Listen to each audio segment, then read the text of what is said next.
playing online blackjack and want to try upping your odds? Well, here's a tip. Cheat cards tell you statistics for whether you hit or stand on every move. If you're into stats, this could be your ticket to winning. And it is totally legal. Now, go get lucky. See you in Las Vegas. Let's get lucky. The Giants are probably going to open up 1-5 on the season. So then you start to say the fans are getting angry. They just want to see Dart. The ownership's like, hey, you know what? Maybe we make the right move with Russ here. But then you have self-preservation mode with the general manager and the head coach where it almost seems like it's inevitable.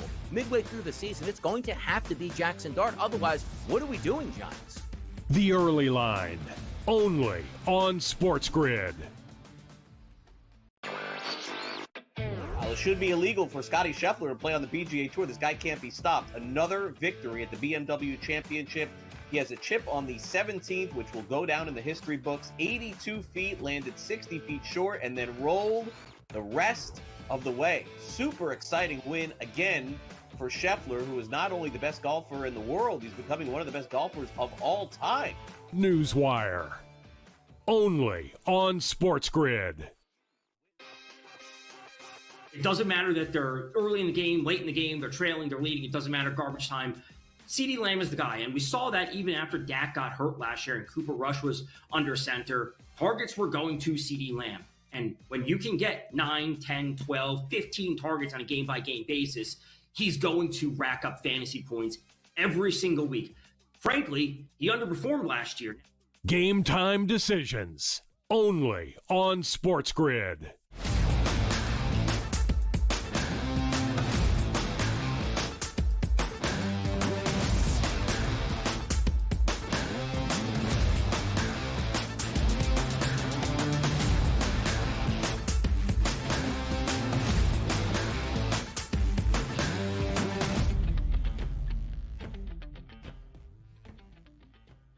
It is time to rise and grind. It's the Early Line right here on the SportsGrid Network. And over the next 2 hours, 8 a.m. to 10 a.m., we will set the table for the rest of your SportsGrid day, get you all the latest hot topics and much more, and start to set up week 1 of the college football season, which starts tomorrow with a lot of action, rolls into Friday and Saturday, and then Miami and Notre Dame on Sunday. What a perfect Labor Day weekend to get the juices flowing. I'm Donnie Rightside. He is Joe Ranieri. And Joe, my vibes are high last night. Picked up a nice win on my play of the day yesterday on Bye. A sweet little over between Pittsburgh and St. Louis. Crushed it easy. I'm feeling good today. How are you feeling today? Oh, I'm feeling great. I want to thank the Cubs for making Justin Verlander look like a Cy Young pitcher again last night. That was outstanding work by the Chicago Cubs, getting manhandled by a 50-year-old pitcher. And that lineup that hits collectively $189. Well done, Cubs. Remember those great days with Pete Crow Armstrong and Michael Bush smashing baseballs and, everybody in that lineup eating, Seiya Suzuki, you get a Kyle Tucker. I mean, nothing has worked out for the Cubbies here. Maybe they can rebound and resurge, but it just looks like they're living in a Brewers world right now. But let's get to the hottest topics across the sports landscape in the 7 and 7. Maybe the hottest topic yesterday technically wasn't on the field. It was off the field. It was Taylor Swift. It was Travis Kelce getting engaged. The couple, the wedding of the century is on the horizon. Is the focus there on the football field, or is the focus on, hey, who's going to sit next to my brother at this table? And you can't put Andy Reid at table number 4. Distractions, more distractions, and even more distractions ahead for the Chiefs. Yeah, keep Andy Reid away from the dessert table for sure. I guess, Donnie, I kid. But the reality is, I guess this means we're going to see less Taylor Swift on the broadcast now, right? Because now they're engaged, right? So I mean, now it becomes okay. There's no reason to keep her on the screen during the football game for the entire game, right? No, is that done with now, Donnie? Now, what does the ring look like? Like, what was the money spent by Travis Kelce on the ring, or was it one of those where this is a big deal, Travis? You let me know when we're going to get engaged. I will pick this ring out. I will customize it exactly the way it needs to show for everybody. Did he pick this ring, or did she pick this ring? And then he just said, all right, I'll give it to you when I'm ready to propose. The amount of people, I believe it was a old mine, brilliant cut ring designed with Kindred Lubick of Artiflex Fine Jewelry, also a goldsmith, a hand engraver, and a vintage jewelry collector in New York City. I can't even imagine what kind of phone number cost this was. It wasn't just the Cracker Jack box. Get the ring out of there. Here, this is pretty sweet. It's about the thought that counts. No, it's about how big that rock is. We'll see how big it is and certainly how big that wedding is going to be. But as we move on to the topics, how about this? Shedeur Sanders, he's an NFL player, and it's official. QB3 in Cleveland behind Dillon Gabriel and Joe Flacco. I think the correct term is emergency quarterback. So congrats. You are now the, which basically means everything needs to go wrong, which is quite possible with the Browns, Donnie, if we're being honest here. So we might see Shedeur as the emergency quarterback more often than not this year with this team. And by the way, did the injury to Aiden O'Connell for the Vegas Raiders save Shedeur Sanders a job? We'll never know because he's on the team right now and away they go into their season. Congratulations, Cleveland. I don't know, 4.5, 5 win total team. Yeah, it's not big expectations, but Shedeur does make that roster. Hunter Renfrow, if you remember him from back in the day, very good wide receiver out of Clemson, elite route runner in the NFL. Then he gets sick, Joe. Dropped from 185 to 150, tried to fight his way back to the NFL. Didn't work out with the Carolina Panthers. Hunter Renfrow released by the Panthers at age 29. Yeah, there were a lot of very familiar names that will no longer be on teams, at least as of now, Donnie. Doesn't mean that they won't find their way back on a team at some point, but the list of very familiar names is quite long here this year on Cut Day. By the way, thank you for Cut Day just being over. My timeline was filled with players I never heard of in my entire life and won't hear from again. It's just nice to get all that clutter and clog out as we focus now on week number 1. Quarterback decisions still being made, and how about the New Orleans Saints? Spencer Rattler, your starting quarterback for the opener, and beats out Tyler Shuck. He moves into second. Hayner was released. Rattler starts, and if you are a Saints fan, hold on tight because it's going to take a couple years. Why do I feel like that would be us, Donnie, being like, hey, congrats, you got the job as music director on the Titanic. Congratulations. You're the starting quarterback of the New Orleans Saints. So, yeah, let's see how that long. What do you think the over-under, Donnie, before they switch quarterbacks from Spencer Rattler to whatever is behind him? You mean halves? Maybe over under like the first half of the first game. Like you might have to make a decision at the break. Like, it feels like we've seen enough of Rattler, and he's a solid quarterback, but also it's like, hey man, I'm a starting quarterback in the NFL. But you're with the New Orleans Saints. You know that's going to not last long. Somebody has to start. He's the starter. Tyler Shuck's like 30 years old as a rookie. He couldn't beat him out. Amazing times there. But watch out, New Orleans. This is going to be a tough rebuild here, and sign up for a couple years. Maybe it gets better. How about this? Nathan Eovaldi, the Texas Rangers, back on the diamond. Looks like he's done for 2025, man. Some of these big-time, big-name pitchers going down at the wrong time of the season. Yeah, we're looking at the Philadelphia Phillies certainly having that problem with Zach Wheeler. But now Nathan Eovaldi looks like he's probably done for 2025. Death blow here, possibly for the Rangers. Yeah, no, I mean, not good. I mean, and really, let's face it. I mean, they are this close, I think, now to shutting DeGrom down as well, they can't seem to win his starts anyway. Plus, they've already skipped a start. Now you throw Eovaldi out. Yeah, things are not looking good for the Texas Rangers postseason hopes.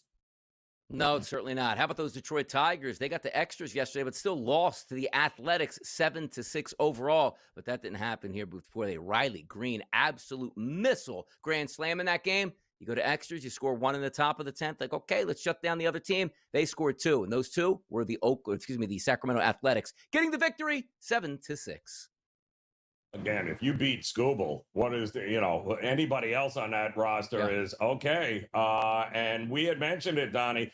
Pay attention to the Athletics. Quietly, they are winning a ton of games outright as an underdog and covering a ton of games on the run line as a underdog after the All-Star break. They could play spoiler down the stretch to a couple of teams. Sometimes I say save the best for last. The U.S. Open, Jannik Sinner with an easy victory in round number 1. As Joe and I stated yesterday, can we just, if you have a fast-forward button on life, just fast-forward to the superstars in the Final 4 of this U.S. Open. There's way too many players, way too many matches, and quite frankly, Joe, it takes way too damn long, this tournament. All right, so let me just save everyone the suspense for tomorrow in this same spot here on the 7 and 7. That will say Alcaraz sails through to the next round, and then we can just keep rotating those names until we get to the final there, Donnie.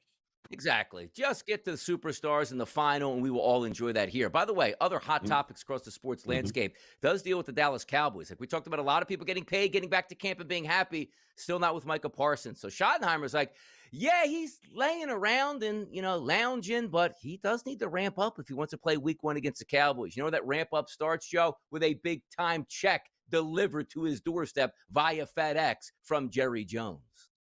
Yeah, but settle down, Sean. I mean, let's face it. You took this job knowing the only reason you got it, quite honestly, is because Jerry knows you're going to do and say whatever he wants you to do. So you just settle down. He'll be there when he is there. There's nothing Schottenheimer can do about it. And by the way, the Cardinals, Contreras got that 6-game ban and appeals it. I wonder why he got a 6-game ban, though. Was it because he hit his own coach with a bat, or he just said some vulgar things to the umpire? Maybe we'll never know at this point. Segment number 2 coming up next. Who got cut? We'll back and find out.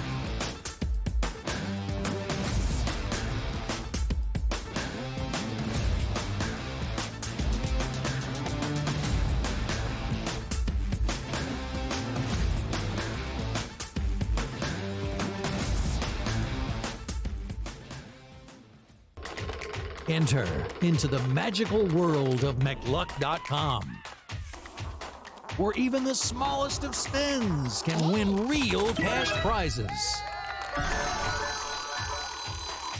Adventure into over 1,000 of the best Vegas-style slot games. So what are you waiting for? Unlock your free welcome offer today. Join the fun where winners play and players win.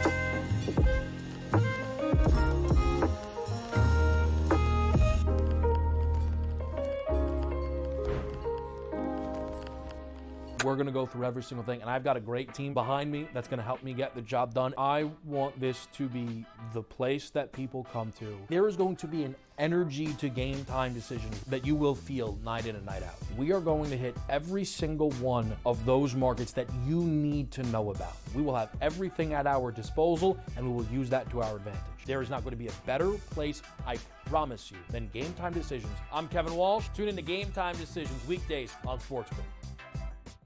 This is the moment every fan waits for. The countdown's over. The road to kickoff has begun. Play is here to stay. I'm not going to name names, Kevin. From win totals to player props, from division races to MVP debates, we've got eyes on every camp and data feeding 24/7, breaking down every angle across the league. Every pick, every edge, every line that matters. SportsGrid. Your road to kickoff starts now.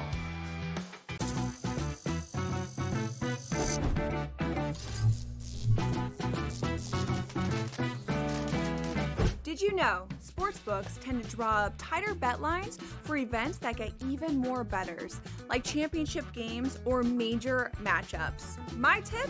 Try betting on less popular sports. You might have a better shot at beating those odds. Now, go get lucky. See you in Las Vegas. Let's get lucky.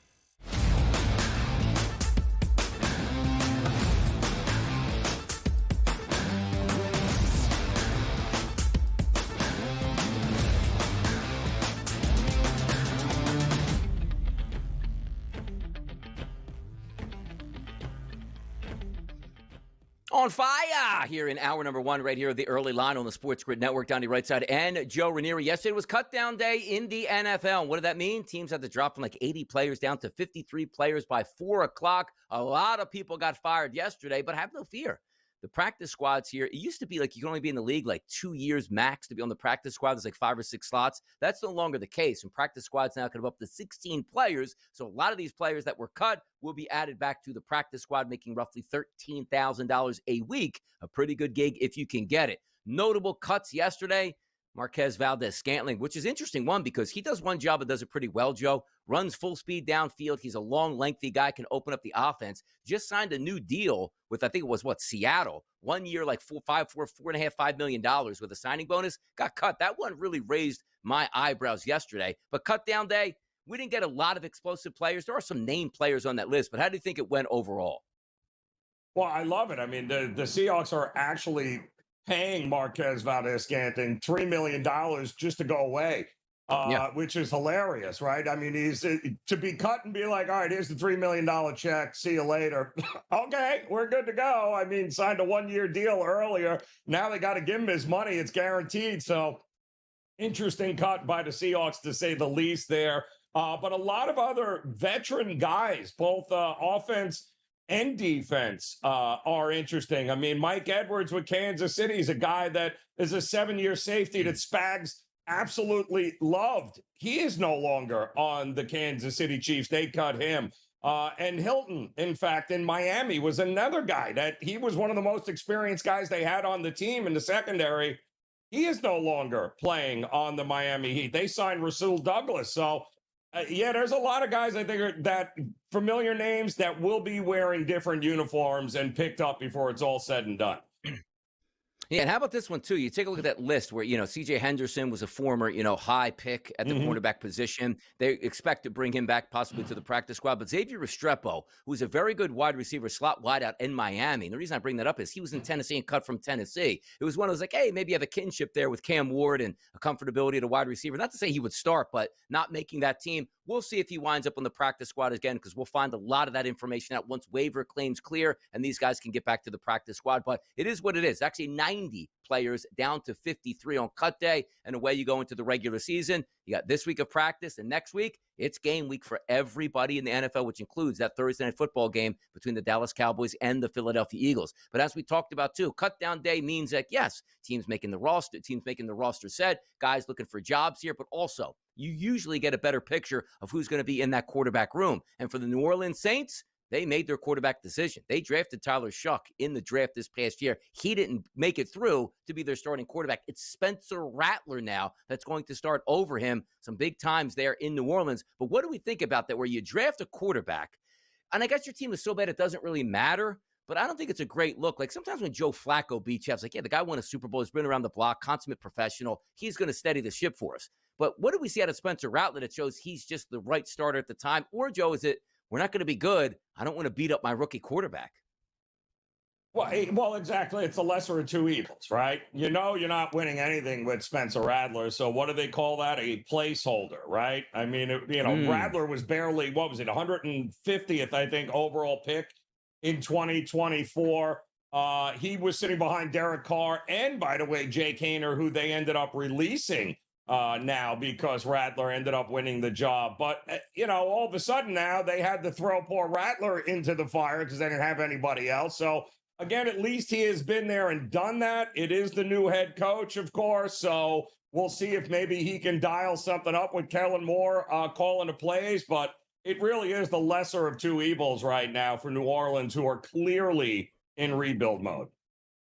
You got 2 home games to start the season down in the Dome. The Arizona Cardinals come to town Sunday, September 7th, a 1 o'clock game. And then the week after that, it's the San Francisco 49ers coming to town for another home game at 1 p.m. And sometimes new coaches, they do make the right decision. Maybe for the franchise, if Tyler Shuck was even. But Spencer Rattler has started games in the NFL. And clearly, he was the better quarterback in the preseason. You want to get off on the right foot. Even if it means, Joe, you get a split out of those first 2 games, which would be great for them. Say, okay, let's get the foundation going, work hard in practice. Eventually, Shuck's going to be that quarterback, but I'm not just going to throw him out there in maybe a winnable game against the Arizona Cardinals because he's just a rookie quarterback and want to see what he has. Maybe it's Spencer Rattler's spot, and he keeps that there. Other news, Joe, the San Francisco 49ers, Brandon Ayuk, he's not going to be available for the first 4 games, and that team is injured already entering into the season at multiple positions here, particularly at wide receiver. Is it going to be all CMC? And also your thoughts on Ayuk having a productive season after then missing the first 4 games? Well, they need to get him back. I mean, my goodness, here we go again with the 49ers. Injuries completely derailed them a year ago. And now some of those same injuries are starting to creep over into the start of this season. They weren't particularly healthy during the preseason either, Donnie, on both sides of the ball, especially in the trenches. So, take a deep breath. At some point, maybe some of that positive injury regression will hit the 49ers, but it's clear Ayuk is a game changer. You need him on the field with your newly minted $200 million quarterback in Brock Purdy that needs some weapons to throw to. Exactly. He's going to have George Kittle out there, but Kittle a little bit banged up in the preseason. Ricky Pearsall banged up in the preseason. Jennings banged up in the preseason. You're waiting to see what we're getting out of Christian McCaffrey, who we're led to believe is healthy, and maybe he can be that bell cow to start the season. But you always want your top wide receivers because you are looking at Brock Purdy. As Joe said, he made a lot of money this offseason by waiting out that contract here and finally cashing in. But he used to whip the football around to on the outside. Hey, there's Debo over there. Debo ain't there. He's in Washington now. Hey, there's Brandon Ayuk on the other side. He's not going to be there for the first 5 games. So leaning on guys like Jennings and Pearsall, that could change some things, or just you see more activity there for George Kittle and also McCaffrey. I'm not high on the 49ers this season, and I just don't like the way they're even starting the season right now, Joe. No, but they did make the trade for what? The Sky from Kansas City, right? They made that, they realized what was going on in that room, and they needed to get some depth in that wide receiver room, and they did. So, but again, that schedule is it's the easiest schedule in the NFL this year, so they should have more than enough until Ayuk can get back. I'll tell you, by the way, the NFL, we dodged a bullet as the fans. Can you imagine if Travis Kelce and Taylor Swift got engaged and then the Chiefs had won the Super Bowl last year? Opening night, the circus it would be in Kansas City. The Eagles saved us from that and more. We still got to talk about Kansas City. They got a big game, week number 1. We'll be back.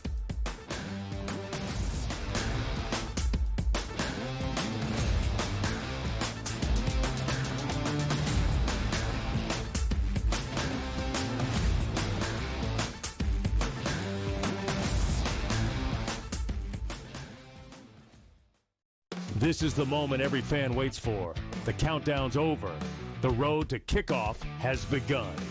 Play is here to stay. I'm not going to name names, Kevin. From win totals to player props, from division races to MVP debates, we've got eyes on every camp and data feeding 24/7, breaking down every angle across the league. Every pick, every edge, every line that matters. SportsGrid. Your road to kickoff starts now. He played with Bobby Mack, literally had a nervous breakdown the entire round, and by the time they got to the 4th hole, he was losing by a stroke. It was, you think Tommy Fleetwood's a train wreck. You should have seen what this poor guy went through yesterday playing with him. Yeah, you know what I want to say in this too? Like, the winner gets the entire pot of earnings. The early line, only on SportsGrid. Paige Beckers. She does it night in, night out. She's been absolutely fantastic for a Dallas Wings team that really isn't going anywhere.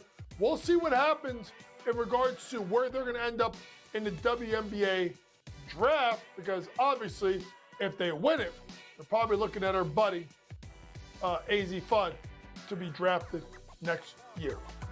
Betting above the rim, only on SportsGrid. The sharpest football contest show in the land, the Las Vegas Football Contest Show, focuses on Circus Sports Million, Circus Survivor, and the Westgate Super Contest, handicapping the games and releasing our contest picks every week of the season. With 2 former Super Contest winners, Brady Cannon and James Salinas, a former NFL player, Mike Pritchard, and over $1 million in contest prize money won combined, the Las Vegas Football Contest Show will have you prepared this season like none other.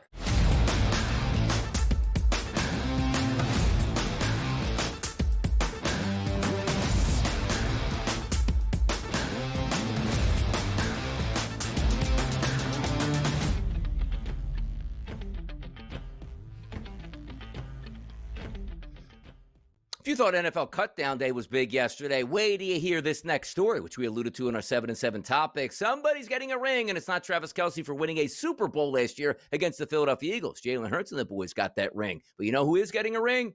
It's Travis Kelce giving a ring to Taylor Swift, an engagement ring here. They are set to be married. I got to ask you this too, Joe. Like, how is this next offseason's biggest deal? Or is this something where they wait like a year and a half to make sure? Because I have a feeling of this as well. If he did get engaged now, they're eventually going to get married. Wouldn't you like to just go out in style? Like, I actually thought there was a chance last year that Kelsey was going to retire if they had won the Super Bowl, even maybe lost the Super Bowl. He didn't. But I got a feeling, doesn't this feel like it's Kelsey's last year in the NFL if he's going to get married to Taylor Swift? It just feels that way to me. It absolutely could. If, Donnie, we're assuming they didn't quietly, privately already tie the knot here. You got to get that. Could also possibly be it. I'm just saying, you never know here in this realm. But usually NFL weddings, February, March, April, May, before the players have to head back to the practice facilities. So Josh Allen, I believe, was a guy that just got married in May this year to his longtime girlfriend, Haley Steinfeld. So I would imagine if he's not playing, then he can get married whenever he wants next year, if this is the final go of it. But if he is planning on making one more go next year, you're probably talking February to May, somewhere in that ballpark. Like, it seems like the wedding might be too big. Like, you can't even plan it over, like, the next 7 to 8 months. Like, it has to be maybe the next off season after that, because we're not talking about let's go down to the Justice of the Peace and we'll fly to Cancun for a couple days and have our honeymoon. It feels like this is going to be an extravaganza. And also, if it is, like, where does this marriage take place? Is it in Kansas City? Is it in, like, East Coast, like Connecticut? Is it in New York City? Is it some extravagant place like, Greece, or is it in Hawaii? Like, where does this wedding actually take place for you, Joe?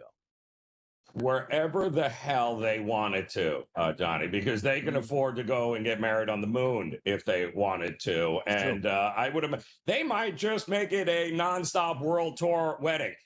They could get married on tour in every city in just about every country around the world if they felt like it. That's what we're talking about with these two. But the bottom line is, whatever it is, if they want the paparazzi and they want the media to be a part of it, then yes, then it'll be someplace where it can be controlled, and that will absolutely happen. Otherwise, they'll just do it in private and not tell anybody. I mean, here's what could happen, too. You're looking at maybe the best album in the history of pop if somehow Travis Kelce messes up, they don't get married, or get married and end up splitting up. You are going to get a double album, 24-song feature that is going to crush the Chiefs and crush Kelce and damage ratings in the NFL, because those Swifties, they won't be coming back to the NFL anytime soon. But that's the biggest news of the day. But for us, football fans, it's not Kelce getting married. It's what's Kelce going to do on opening night for the Kansas City Chiefs, which is a Friday night in Brazil. Mahomes, Herbert, 3.5 to 3-point favorites, depending where you're shopping at here for Kansas City. But am I wrong in looking at that total, Joe, and saying, now, hold on now. I saw the Philadelphia Eagles and the Green Bay Packers go toe-to-toe in week 1 on an ice skating rink and go up and down the field on each other. Am I wrong, or is it just a tendency that we like overs to see that 45.5 and go, wait a minute here? Yeah, no, it's listen, Kansas City played its starters a lot this preseason, and they showed up and they showed out. So obviously the Kansas City Chiefs thought it worth it after getting blown out in the Super Bowl by 18 points, Donnie? I mean, they were down 34-0 in the game at one point here.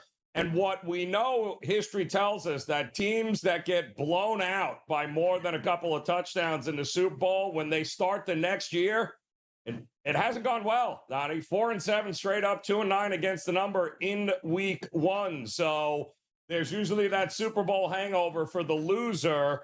And we'll see if that's exactly what the Chiefs are going to have here as they open up the season against the Chargers. Now, if you take a look at the last 2 years that the Eagles and the Chiefs played in the Super Bowl, there's one thing that mattered differently, and here's how I'm going to play this game out. Sam Powell last year was an embarrassment on that football field. Probably be an embarrassment again this year, but the NFL wants money. They don't care if guys are slipping around. If you remember when the Philadelphia Eagles took on the Kansas City Chiefs, nobody could get any footing, and Patrick Mahomes was tremendous in that Super Bowl. Then you gave the Philadelphia Eagles defense footing in the Dome in New Orleans, and they smashed Patrick Mahomes. So if you have a pretty good pass rush like the Chargers do that can't get home on a slippery field, Mahomes, 325 plus, 2 touchdowns, doing whatever he wants in the pocket. Food for thought, people. Slippery surface means the Chiefs can compete. Good surface, the Chiefs maybe wind up with a loss. Let's get to the Major League Baseball diamond last night. A lot of stuff happened, including that MVP race getting close.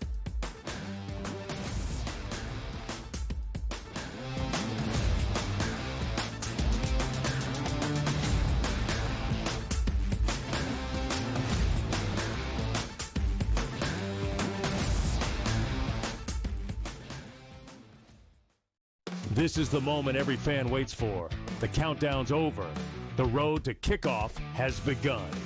Play is here to stay. I'm not going to name names, Kevin. From win totals to player props, from division races to MVP debates, we've got eyes on every camp and data feeding 24/7, breaking down every angle across the league. Every pick, every edge, every line that matters. SportsGrid. Your road to kickoff starts now. He played with Bobby Mack, literally had a nervous breakdown the entire round, and by the time they got to the fourth hole, he was losing by a stroke. It was, you think Tommy Fleetwood's a train wreck. You should have seen what this poor guy went through yesterday playing with him. Yeah, you know what I want to say in this too? Like, the winner gets the entire pot of earnings. The early line, only on SportsGrid. Paige Beckers. She does it night in, night out. She's been absolutely fantastic for a Dallas Wings team that really isn't going anywhere. We'll see what happens in regards to where they're going to end up in the WNBA draft, because obviously, if they win it, they're probably looking at her buddy, AZ Fudd, to be drafted next year. Betting above the rim, only on SportsGrid. The sharpest football contest show in the land, the Las Vegas Football Contest Show, focuses on Circa Sports Million, Circa Survivor, and the Westgate Super Contest, handicapping the games and releasing our contest picks every week of the season. With two former Super Contest winners, Brady Cannon and James Salinas, a former NFL player, Mike Pritchard, and over $1 million in contest prize money won combined, the Las Vegas Football Contest Show will have you prepared this season like none other.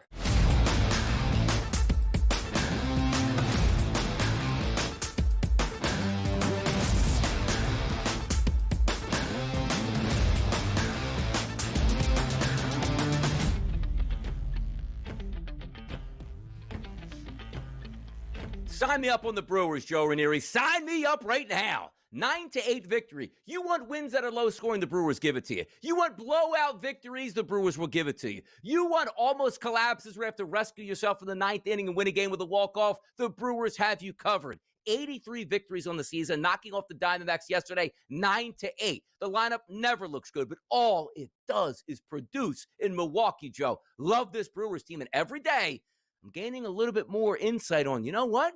Could this team actually knock off the Phillies, the Dodgers, and the rest of the crew in the National League? It looks like they can get that confidence every single day in its building. Well, they blew that. They had a 6-0 lead again, like they did the game prior, and almost blew that game, but held on for a 7-5 win. And then last night did the same thing. They spotted a 6-0 lead off of Brendan Pfaadt, and then Miz gives up, I believe, 6-3, right? So we've got all of a sudden now a home run, and now it's a little bit closer. They get to the sixth inning, another 3-run home run. Tobias Myers in this bullpen of Milwaukee kind of taking a little bit of a step back, a little bit of regression, but they keep getting bailed out by the offense of Milwaukee at home. So kudos, but I don't want to make that a habit of blowing 6-run leads, Donnie. If I'm looking at winning a National League pennant, I want to avoid that at all costs.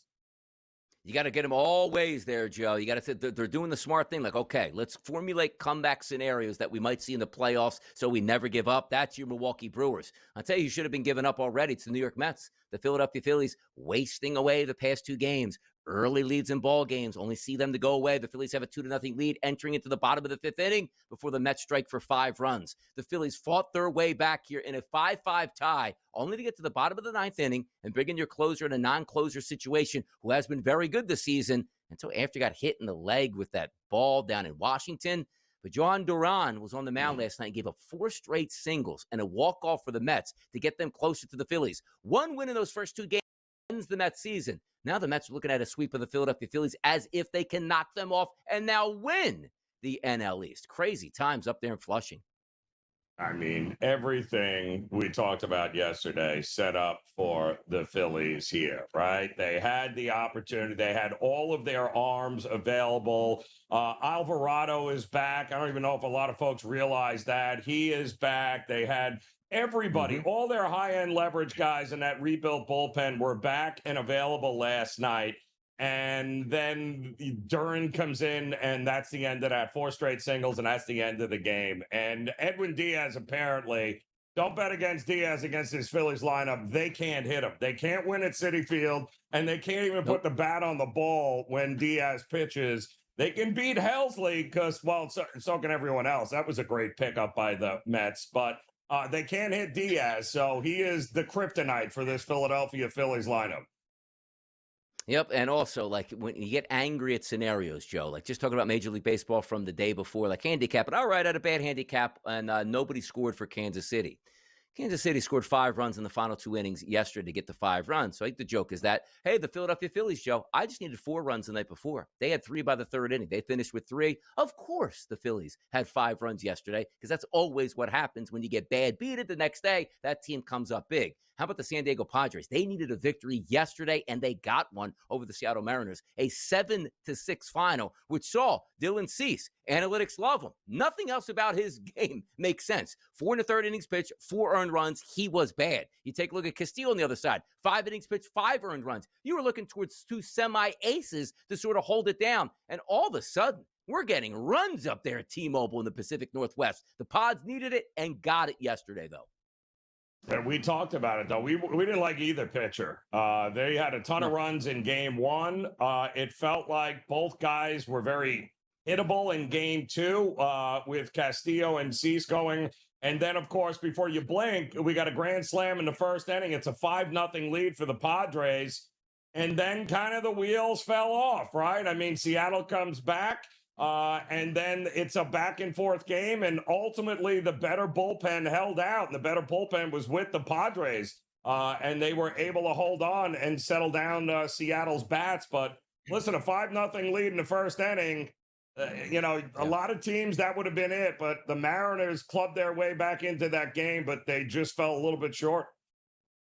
Yeah, I like those two teams. Again, I'm rooting for both of them to make the playoffs. I think they're fun. They have good bullpens. They got good starting lineups. They got good 1 through 9s. They got good starting pitchers, and away you go here. But they needed that victory. Why, the Padres? Because the Dodgers won again yesterday against the Cincinnati Reds. 6-3 final in this game. Clayton Kershaw picks up the win. 5 innings pitched, 1 earned run. Don't look now. That ERA is down to around 3 here for Kershaw. Nick Martinez, who had a good start to that game, just fell apart in the 6th inning. 5 1/3 innings pitched, 7 hits, and 4 earned runs given up. The Dodgers win this one, going away 6-3. And so, you know what, Padres? You ain't getting closer tonight.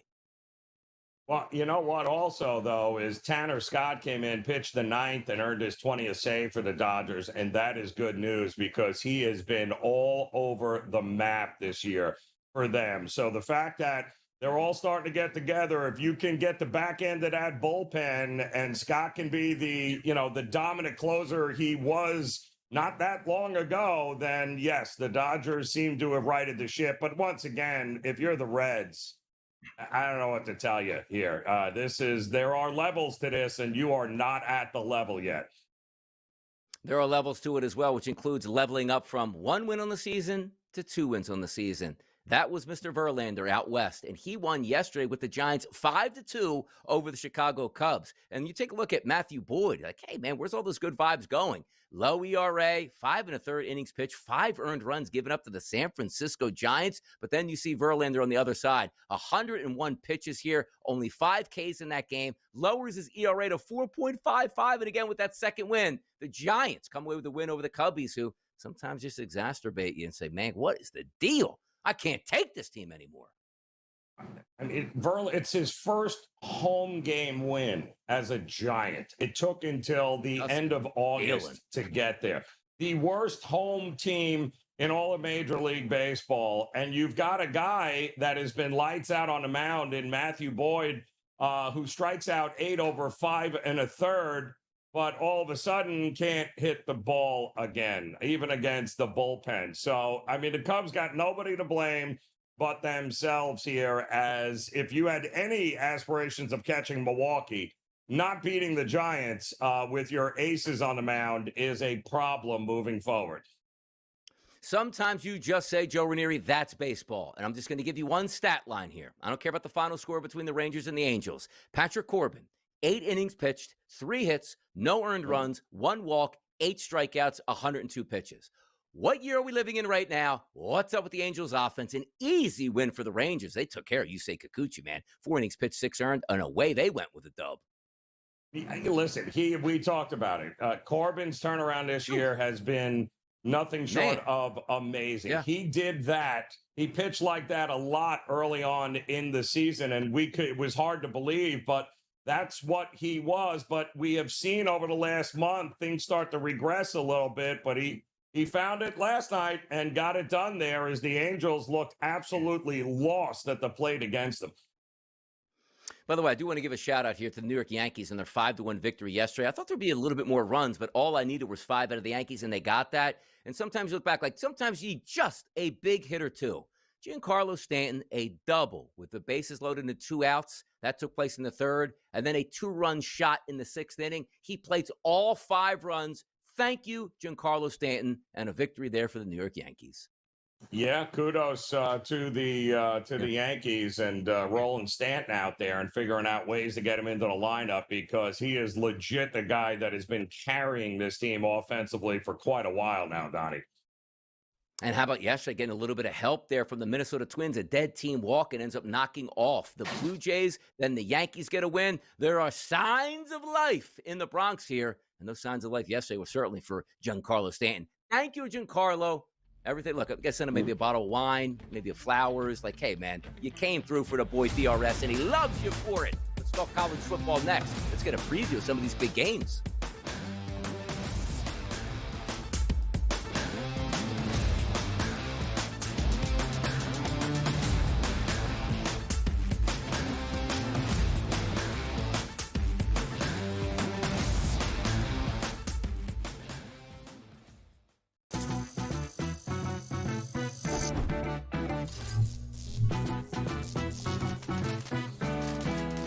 Here's a tip. Some machines and online games have higher average payouts than others. Want to try to maximize your odds? Well, do some research online to find games which have the highest RTP or return to player percentage. So now, go get lucky. See you in Las Vegas. Let's get lucky. Here's the irony with this group. They're going all in a row, 27, 28, 29, and 30 at wide receiver.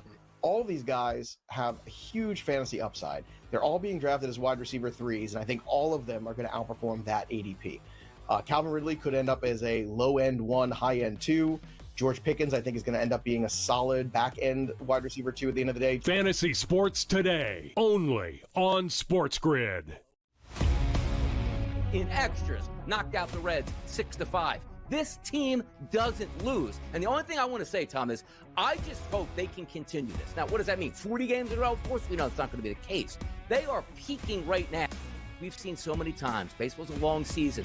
Boy, if the Brewers were playing this baseball on September the 28th, watch out. But they are sensational right now. Pro Baseball Today, only on SportsGrid. If the Golden State Valkyries make the playoffs, and right now at 18 and 17, they're one game ahead of the loss column versus Seattle and the Spartans. If they make the playoffs, you must, and I mean must, give their coach head coach of the year in the WNBA. Betting above the rim, only on SportsGrid.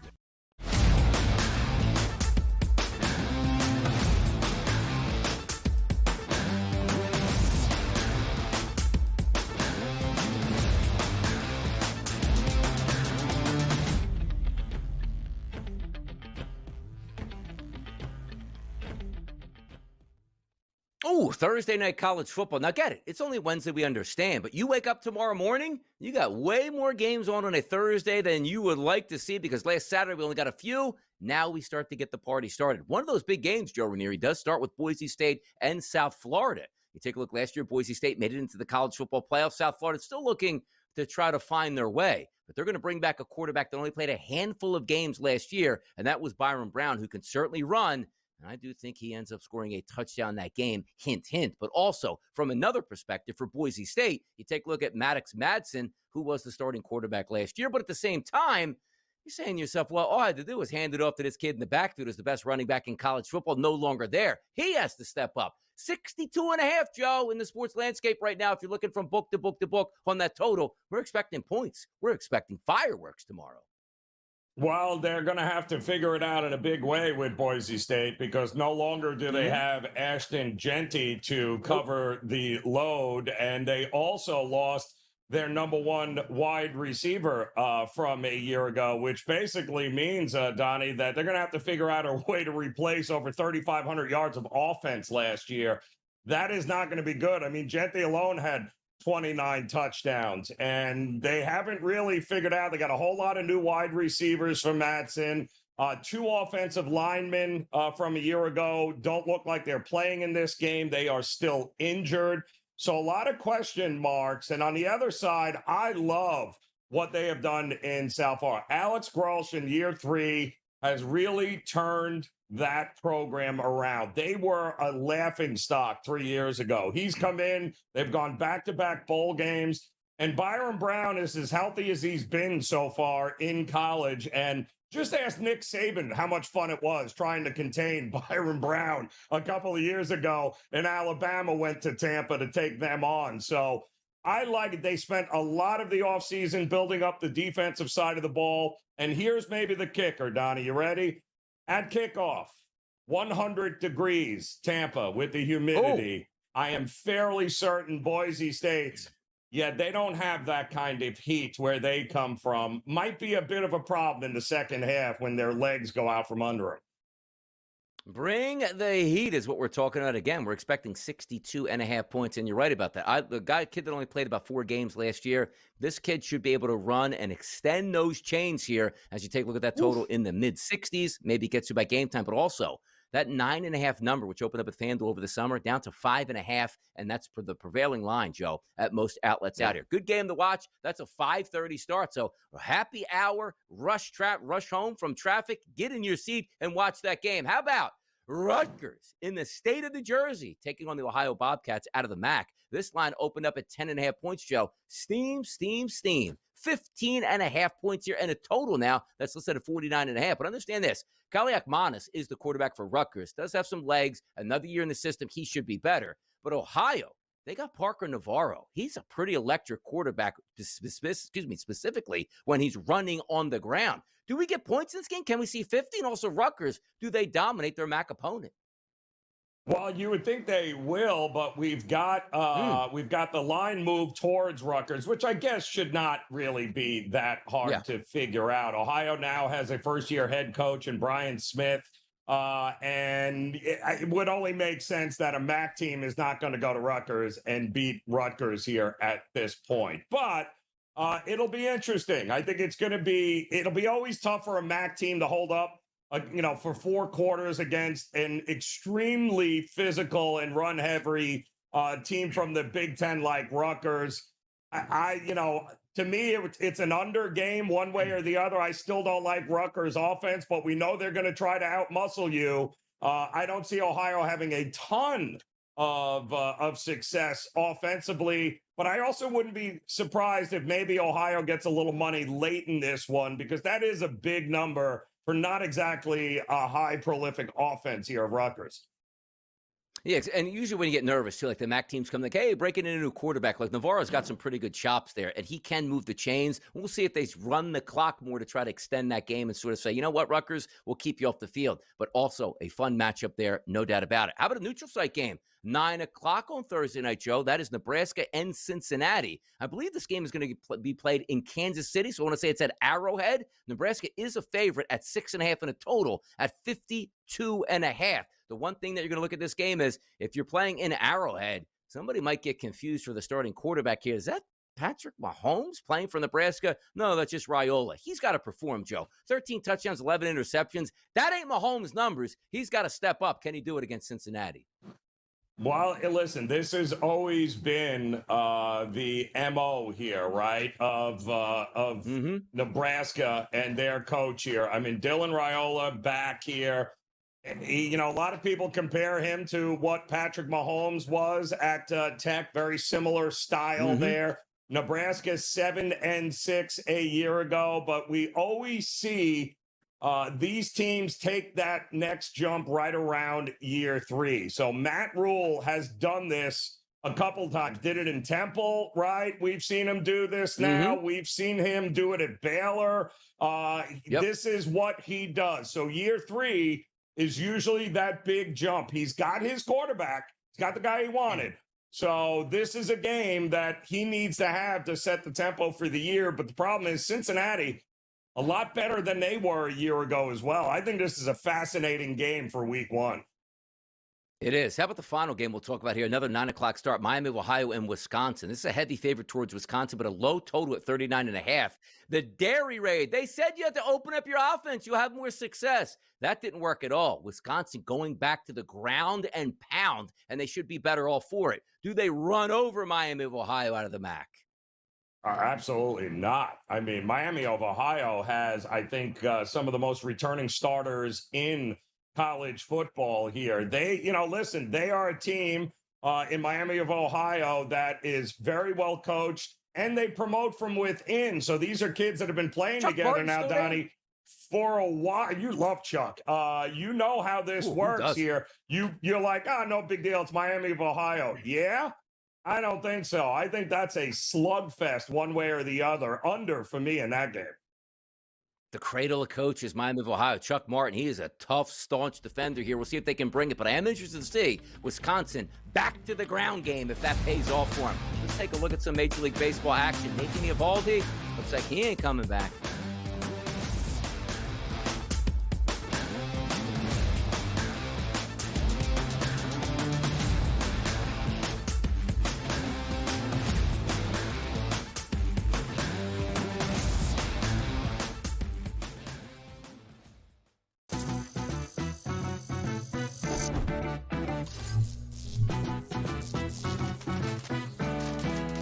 Here's a tip.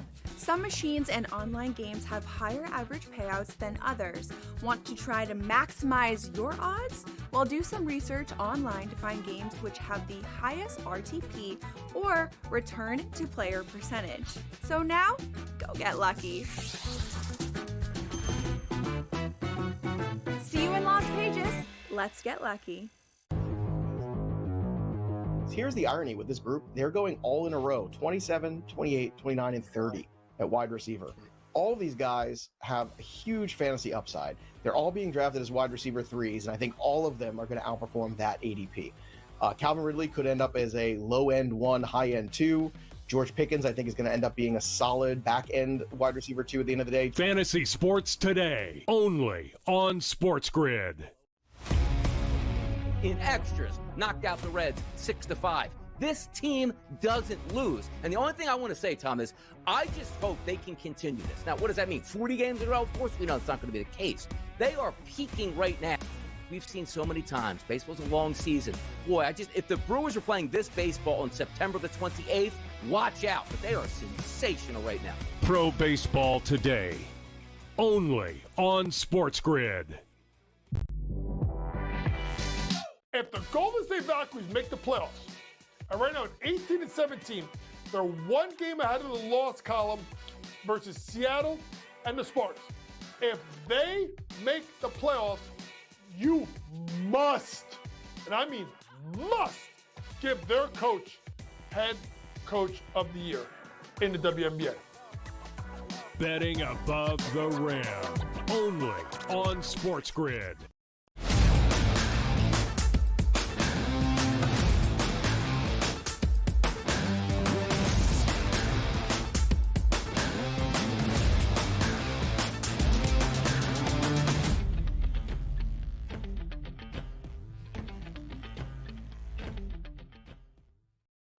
Woe is me, Joe Ranieri. It's Donnie Rightside here, right here on the early line. Hour number 1 certainly still in full effect as we wait for our week number 1 to start tomorrow night in NCAA action. Just did a quick preview of some of those games that you need to watch out for. But you know what else you want to watch out for? Maybe, I don't know, walking under a ladder, maybe a black cat that comes across your path. What is the deal with the Texas Rangers. Look at the last week for the Rangers where they're trying to hold on to a wild card spot or fight their way in. They've lost Nathan Eovaldi. They lost Carter, Marcus Semien, and Gray out for the season, or at least close to it here. The worst time you could possibly have to lose your starters, they're losing them right now, Joe.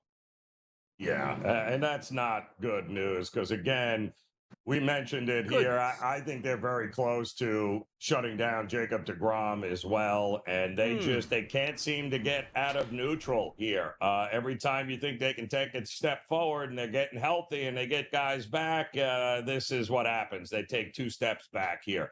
Eovaldi was an anchor in many ways for them this year. Him and deGrom, that was going to be the big 1-2 punch, right? Heading into a postseason if they could get there. But without Eovaldi here, very, very tough to trust this Texas rotation. Unless Patrick Corbin continues to pitch like he did last night against the Angels, Eovaldi could be that line in the sand for the Rangers.